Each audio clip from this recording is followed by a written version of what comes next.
네, 50분입니다. 시작하겠습니다.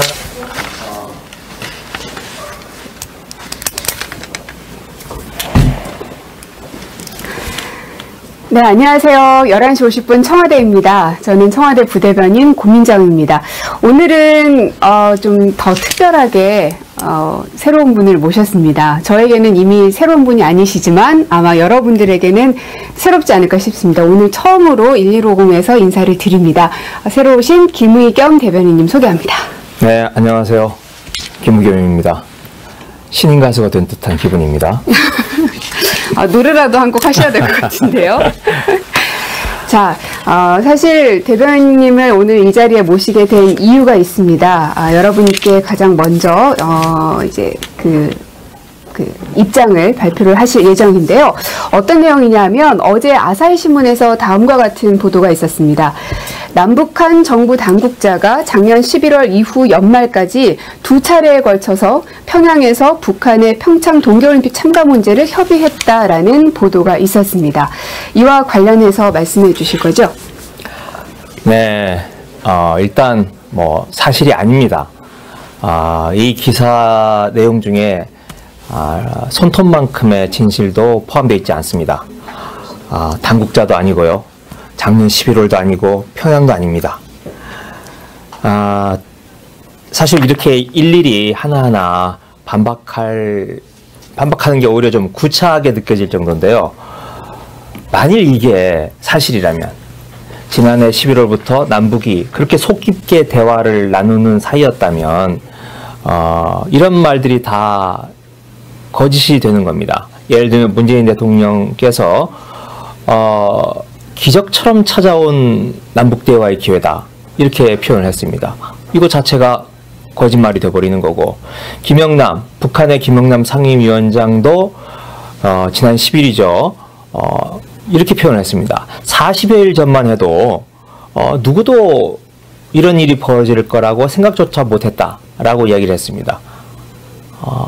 만일 지난해 11월부터 그렇게 남북이 대화를 하고 있었다면 둘 다 거짓말이 돼버리고 마는 거죠. 사실은 어제 저를 포함해서 청와대 관계자들이 누누이 말을 했습니다. 이거 사실이 아니다. 또는 확인할 필요조차 느끼지 않는다. 이렇게 표현을 했습니다. 그건 뭘 말하냐면 그냥 무시 전략을 쓴 거죠. 특히 이 기사 중에 보면 이 기사의 출처가 서울의 정보 관계 소식통 이렇게 나와 있습니다. 출처가 분명하다면 저희들도 같이 정면으로 대응할 텐데 이 소식통 같은 이런 표현이 참 애매하고 기사의 신빙성을 확 떨어뜨리는 기사입니다. 그래서 저희들은 그냥 무시 전략이고 그 정도 저희들이 대응을 하면 이 기사가 잦아들 거다라고 판단을 했습니다. 그런데 그게 아니었어요. 오늘 아침 신문을 보니 그 아사히 신문을 인용해서 다시 보도가 나갔고 그러다 보니 이게 사실로 굳어져 버리는 그런 모양새가 됐습니다. 이게 사실로 굳어져 버리면 글쎄요, 그냥 국내 문제라면 우리끼리 어떻게 해결이 되겠죠. 하지만 이게 지금 정말 모처럼 찾아온 이 남북 대화의 기회, 그리고 한반도를 둘러싼 해빙의 기회, 이게 날아가 버릴 수도 있는 겁니다. 이게 사실로 굳어져 버리면 다른 나라들이, 우리나라를 둘러싸고 있는 다른 나라들이 오해할 수 있지 않겠어요? 남북이 짜고 치는구나, 이렇게 오해할 수 있지 않겠습니까? 그런 게 아니기 때문에 저희들이 이 살얼음 파란을 걷는 그런 심정이기 때문에 이 문제에 대해서 아사히 신문에 강력한 유감의 뜻을 표명하고 그리고 정중하게 정정 보도를 요청하는 것입니다. 네. 사실 이제 아사히 신문은 이제 대한민국의 언론이 아니기 때문에 또 더더욱 우리에게는 손님과 같은 존재라고도 볼 수 있을 텐데요. 네. 하지만 그렇다고 해서 사실이 아닌 것을 사실인 것처럼 보도하는 것은 또 많은 사람들의 그 어떤 그 정보 호도할 수 있고 그리고 왜곡된 여러 가지 것들이 나올 수 있기 때문에 여러분들에게 이렇게 정정 보도 요청한다는 말씀까지 해 주셨습니다. 네. 뭐 한마디만 덧붙이자면 네. 제가 지금 대변인 된 지 며칠 안 되는데, 두 번이나 벌써 정정보도 요청을 하게 됐습니다. 첫 번째가 동아일보 칼럼이었고, 이번이 아사히신문 보도입니다. 국내 문제에 대해서는 저희들이 이렇게 민감하게 반응하지 않습니다. 하지만 대통령의 표현처럼 기적처럼 찾아온 기회인데, 이 기회를, 이 금지 오격 같은 기회가 날아가 버릴까 하는 그런 두려움과 걱정 때문에 저희들이 이 문제에 대해서 이렇게 적극적으로 대응을 하고 있다는 점 말씀드립니다. 아사히신문은 우리에게 손님이고, 일본은 우리의 이웃입니다. 손님과 이웃에게 야박하게 굴지 않는 게 우리의 이 전통이고 문화죠. 하지만 이런 보도에 대해서는 저희들이 정면으로 대응할 수밖에 없습니다. 지금 문재인 대통령 정말 살얼음판을 걷는 듯한 심정으로 하루하루를 보내고 있습니다. 추석 연휴인데도 거의 정말 하루도 쉬지 못하고 계속 보고를 받고 검토하고 대책을 세우고 있는 중입니다. 이러한 대통령의, 한국의 대통령, 그리고 이를 바라보는 같이 가는 한국 국민들의 마음을 일본 또는 주변국들의 언론이 조금이라도 좀 헤아려 주시기 바랍니다. 네, 고맙습니다. 네, 감사합니다. 아유, 대변인님, 다음에는 좀 더 무겁지 않은 내용으로 모실 수 있으면 좋겠습니다. 네, 저도 그랬으면 좋겠습니다. 처음 오셨는데 너무나 네. 무거운 내용이었습니다. 네, 식사 맛있게 하시고요. 네, 고맙습니다.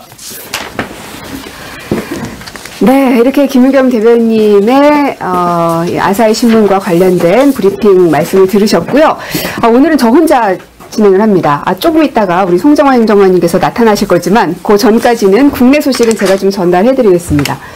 평창 동계올림픽을 계기로 해서 많은 정상회담들이 있었습니다. 세계 각국의 외빈들이 방한을 했고요. 그 가운데 문재인 대통령은 13개국의 정상급 대표들을 만났습니다. 오만찬을 하거나 또 회담을 가지기도 했었죠. 물론 평창올림픽을 평화올림픽으로 만드는 데 있어서 한국을 지지한다라는 이런 이야기들이 가장 많이 있었고 가장 큰 의미라고 할 수 있을 겁니다. 그런 의미에서 제가 요 한 가지 사진을 가져와 봤는데요. 바로 유엔 구테르시 사무총장과의 오찬 회담에서의 사진입니다. 이 자리에서 구테르시 총장은 이런 얘기를 했습니다. 평창올림픽이 평화올림픽으로 성공할 것이라는 확신을 가지고 유엔의 핵심 최고위직 인사들과 함께 방문했다라고 말했습니다. 그만큼 이 평창올림픽이 평화의 올림픽이 되는데 아주 큰 역할을 해야 한다는 것에 대해서 유엔에서도 공감을 하고 있다는 표현이죠. 취임 후에 처음으로 방한한 것이었습니다. 그리고 그 밖에도 대통령과 이 정상급 인사들과의 회담 과정에서 주목할 만한 성과들과 이야기들이 있어서 좀 정리를 해봤는데요. 먼저 스위스 대통령과의 만남이 있었습니다. 예, 바로 이 사진이죠. 2월 8일 알랭 베르세 스위스 대통령과의 회담이었는데 이 자리에서 약 11조 2천억 원 규모의 통화스와프 계약을 체결했습니다. 이는 지난해 10월 중국과의 통화스와프 만기 연장, 또 11월에는 캐나다의 신규 통화스와프 체결, 이 소식이 있었는데 거기에 연이은 소식이어서 더욱 의미가 있는 것 같고요. 이를 위해서 이주열 한은 총재는 어제 그 스위스로 출국을 했습니다. 20일에 스위스에서 통화수합 계약 서명식에 있거든요. 그래서 여기 참여하기 위해서 지금 스위스로 가 계신 상황입니다. 뿐만 아니라 또 한정 그 특별대표 아시죠? 네. 이 한정 중국 특별대표 접견 시 대통령은 롯데 등 우리 기업들이 중국 진출에 어려움을 겪고 있는데 중국 성장의 온기가 우리 기업들에게도 미칠 수 있도록 중국 정부가 각별한 관심을 보여주길 바란다라고 말했습니다. 여기에 대해서 한정 특별대표는 개별 기업의 이익에 대해서도 각별한 관심을 갖고 있다라고 화답을 했습니다. 여기에서 그치지 않고요. 보시다시피 이 펜스 부통령과의 만남에서도 역시 경제 얘기를 빼놓지 않았습니다. 세탁기에 대한 세이프가드 조치를 풀어줄 것을 요청을 했는데요. 이는 청와대 참모들도 사전에 준비하지 않았던 상황이었는데 대통령께서 직접 경제 문제를 챙기는 모습을 저희 참모들도 확인할 수 있는 그런 시간이었습니다. 그 외에도 이제 발트 3국과 1991년 수교일에 처음으로 정상외교를 성공적으로 마무리했는데요. 발트 3국과는 경제공동위원회를 출범하기로 협의를 했습니다. 이를 통해서 실질적인 협력 방안들을 모색해 나가기로 했습니다. 이렇게 평창올림픽이 평화올림픽이 되게 하는데 가장 많은 이야기들이 그 줄을 이루고 있기도 하지만 경제 분야도 놓치지 않고 대통령께서 꼼꼼히 챙겼고요.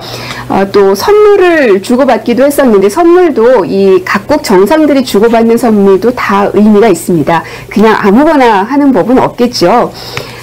보시면 바로 독일 슈타인마이어 대통령이 준 선물입니다.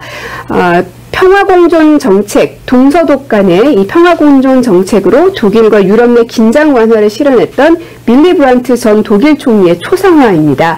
이것을 선물을 했는데요. 대통령은 여기에 대해서 이분의 동방정책 덕에 독일 통일이 가능했다라면서 감사함을 표시하기도 했습니다. 그리고 이어서 보시는 캐나다의 이 파이에트 총독, 이분 같은 경우는 우주선을 타고 바라보면 한반도는 하나임을 알 수 있다라는 바로 이 사진을 선물로 보내줬습니다. 이렇게 우주에서 바라보면 한반도는 남과 북으로 갈라져 있지 않고 하나라는 것을 알 수 있다라면서 액자에 넣어서 대통령께 선물을 했습니다. 방금 보셨던 이 빌리 브란트 전 총리의 초상화도 그렇고요. 그리고 이 우주에서 바라본 한반도 사진도 그렇고 이 외국의 정상들이 문재인 대통령에게 선물한 것, 거기에서 어떤 것을 읽을 수 있을까요? 네, 아마도 평화를 읽을 수 있을 겁니다. 대한민국에서 가장 큰 선물은 평화임을 이 각국 정상들이 준 선물을 통해서도 알 수 있지 않을까 생각이 듭니다. 자, 그리고 2017년 IMF 연례협의 결과 보고서가 발표가 됐습니다. 이와 관련해서 좀 말씀을 드리겠는데요. IMF는 우리나라 경제를 전망하면서 18년에도 경기 회복세가 지속되어서 3% 수준 성장이 이루어질 것이라고 예측을 했습니다. 최저임금 인상이 민간 소비를 늘리고 그동안 부진했던 내수를 진작시켜서 경제 성장을 지원할 것이라는 긍정적인 평가를 내리기도 했습니다.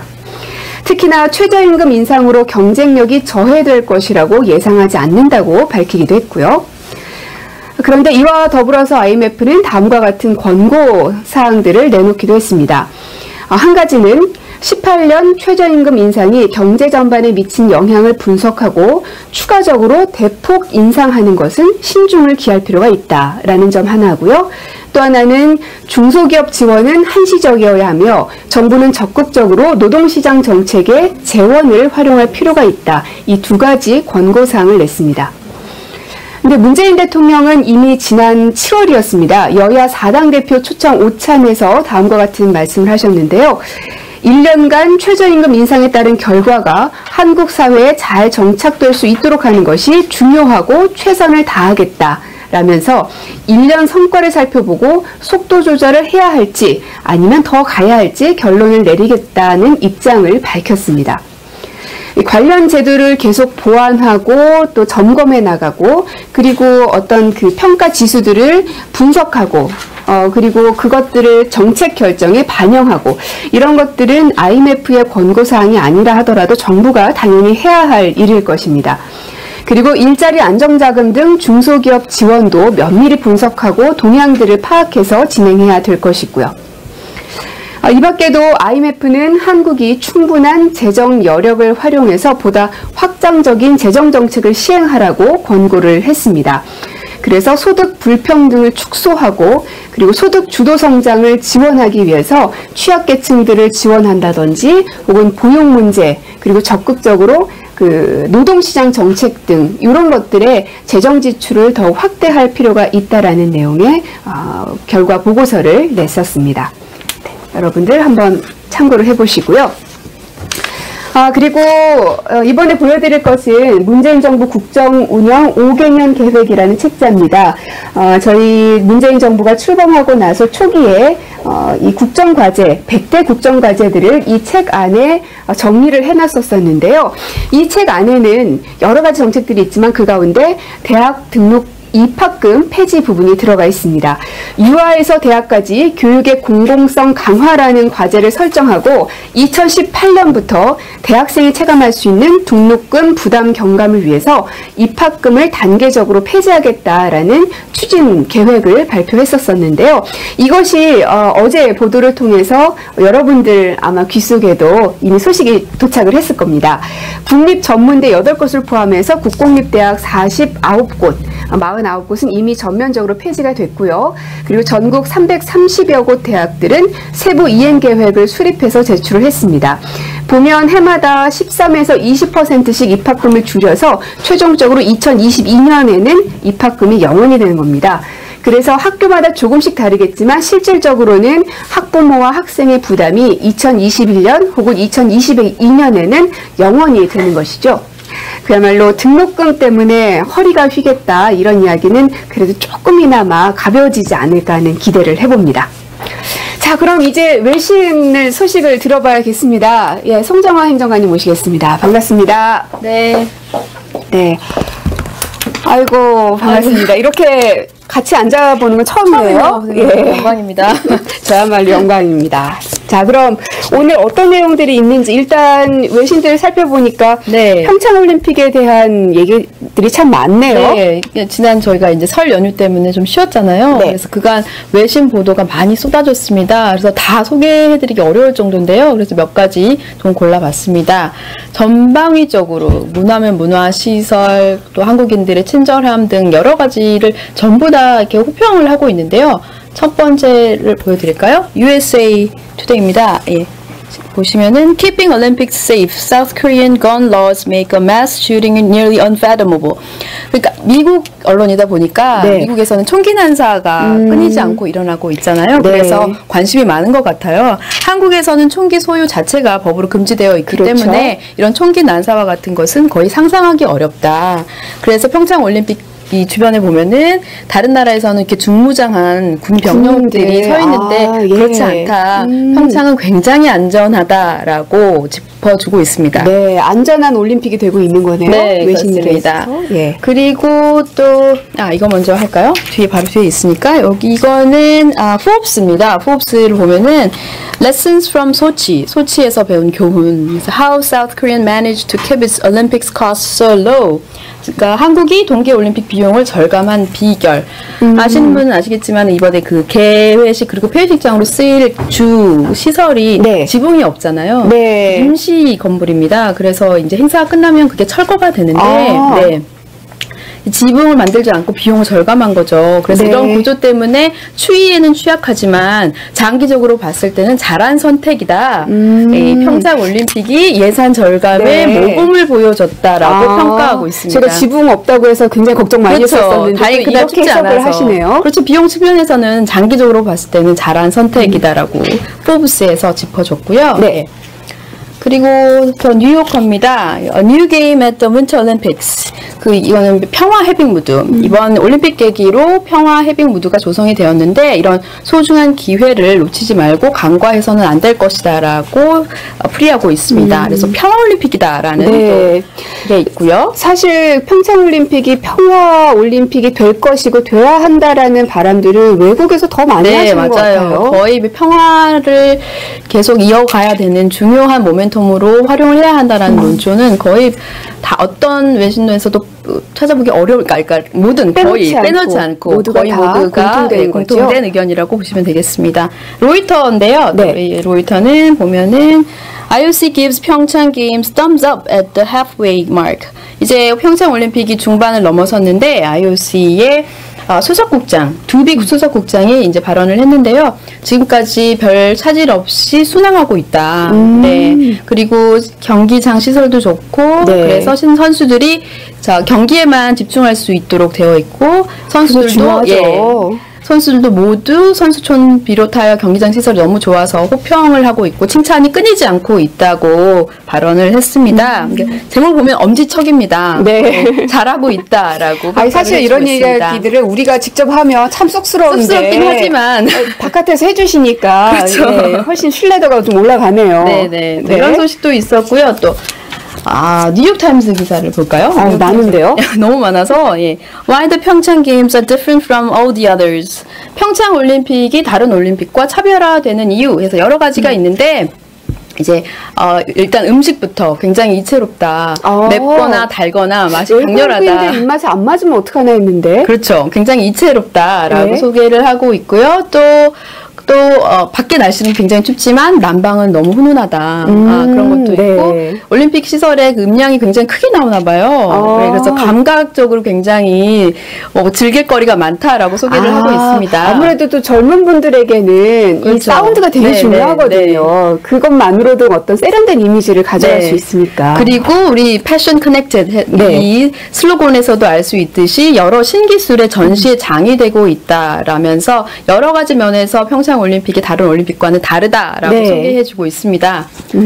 또 다른 재밌는 게 하나 있는데, 켄터키, 이거는 AP 기사입니다. AP에 이제 켄터키 출신 특파원이 쓴 건데요. Kentucky to 2030 Could Korea export its rural Olympic gamble? 제목이 뭐냐면은 이번에 잠시만요. 올림픽 켄터키 2030 올림픽 개최 도시로 탈바꿈한 한국 시골 마을의 모험을 수출할 수 있을까라는 제목입니다. 그러니까 이 AP 특파원이 켄터키 출신인데 탄광촌이었던 정선이 올림픽을 개최한 도시로 변모한 것을 보고 이 한국의 사례가 미국의 켄터키에도 적용 가능할까 하고 주목해본 기사입니다. 그 얘기는 부럽다는 얘기죠. 그렇죠. 네. 평창이 그만큼 새로운 모습으로 탈바꿈하는데 성공했다는 걸 방증하는 거죠. 네. 이 정도로 보시면은 시설이면 시설, 또 문화, 운영 거의 모든 측면에서 또 제가 오늘 소개 못 드렸는데 독일 언론에서는 한국 사람들이 굉장히 친절하다라는 또 기사가 있었어요. 맞아요. 한국 사람들이 감사하다는 말을 참 많이 한다고 맞습니다. 예, 그 기사입니다. 사실 생각해보니까 그런 것 같아요. 우리 어느 순간 이게 이렇게 문화 습관처럼 몸에 배어서 그런 얘기를 참 많이 하는데 이게 그야말로 외교의 역할을 하고 있는 것 같습니다. 즉 여러분들이 다 외교관이십니다. 네. 한 가지 더 있죠? 예. 그리고 이코노미스트에서 발표된 지수 소개해 주실 거죠? 네. 예. 어떤 내용인가요? 가히 좋은 소식은 아닙니다. 이 이코노미스트에서 3월 8일이 여성의 날이에요. 그 여성의 날을 맞이해서 The Glass Ceiling Index, 그래서 유리천장 지수라는 것을 발표했는데요. 유리천장 지수는 직장 내 여성들이 동등한 대우를 받을 권리를 평가하는 겁니다. 예, 그래서 지수 10가지 항목을 모두 다 합산을 해서 이것을 평균으로 산출을 하는데요. 몇 개 나라인가요? 총? OECD 국가이기 때문에 29개 국가를 조사를 했습니다. 그래요? 그럼 1위가 어디고 29위가 어딘지가 제일 궁금한데? 그렇죠. 그 전에 10가지 항목을 좀 말씀을 드려야지 어떤 걸 기준으로 평가를 하는지 아실 수 있을 텐데요. 10가지 항목이 여기 제가 체크를 영어로는 해놨고요. 우리말로 보면은 이제 10가지 항목 중에서 첫 번째가 고등교육 수준, 경제활동 참여율, 임금, 양육 비용, 여성과 남성의 육아휴직 권리, 경영대학원 신청자 수, 간부직, 기업에서도 그렇고 또 정부 조직에서 여성들이 얼마나 많은 간부직을 가지고 있는지를 평가를 합니다. 그럼 결과를 보시겠습니다. 29개 국가 중에 1위는 역시 스웨덴입니다. 예, 북유럽 국가들은 굉장히 성평등에 관한 스웨덴, 노르웨이, 예, 스웨덴, 노르웨이, 아이슬란드, 프랑스, 벨기에, 캐나다, 이스라엘 이런 국가들이 상위를 차지를 했고요. 안타깝게도 한국은 29개 나라 중에서 꼴등을 했습니다.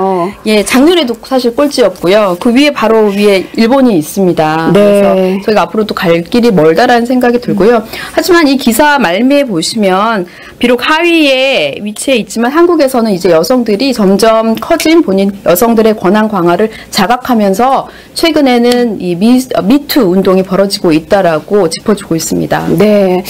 사실 저희가 늘 저희한테 좋은 이야기들만 하면 얼마나 좋겠습니까? 하지만 우리에게 아픈 기사여도 눈여겨봐야 할 부분이 있다는 점, 그리고 가야 할 길이 확실하게 있는 것은 여러분들에게 이렇게 소개를 해드리려고 특별히 오늘 준비를 했고요. 지금은 29위에 있지만 저희 소통수석실에만 해도 많은 여성분들이 네, 여성 계시고, 인력들이 여성 있죠. 비서관님들도 참 많이 우리 계십니다. 1150도 전부 여성들이 어쩌다 보니까 그렇게 됐네요. 됐고요. 예. 예. 그래서 앞으로 이 지수가 점점 올라갈 수 있기를, 무엇보다 여성들이 체감할 수 있는 유리천장이 이제 없는 것 같은데 하는 생각이 들 네. 수 있게끔 네. 저희들도 최선을 다하도록 하겠습니다. 네, 고맙습니다. 오늘 또 있나요? 없습니다. 없나요? 예. 네. 보통 때는 김선 작가가 있으셨는데 오늘 제가 하려니까 저야말로 막 허둥지둥 되고 있습니다. 시간도 엄청 오바됐고요. 우리 감독님께서는 팔이 지금 부들부들 떨리고 있는데 끝으로 몇 가지만 말씀드리면 국민헌법 자문특위에서 여론 수렴을 위해서 웹페이지가 오픈이 됐습니다. 그래서 그 포털에 국민헌법을 치시면 바로 홈페이지로 들어가실 수가 있으니까요. 여러분들 헌법에 관련된 여러분들의 의견을 게시해도 좋고요. 혹은 어떤 것들이 진행되고 있는지 살펴보시는 것도 필요할 것 같습니다. 자, 그리고 오늘 마지막 선수는 이상화 선수 I love you로 끝낼까 합니다. 어제 다들 보셨겠지만, 빙속의 여제, 특히나 그 일본 선수였었죠. 고다이라 선수와 함께 포옹하고 있는 모습을 보면서, 참 아름답다.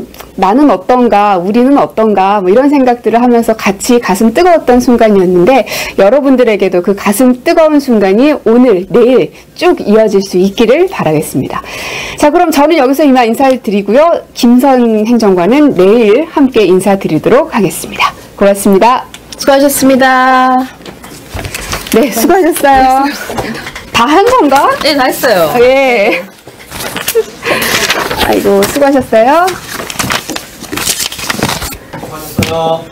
수고하셨습니다.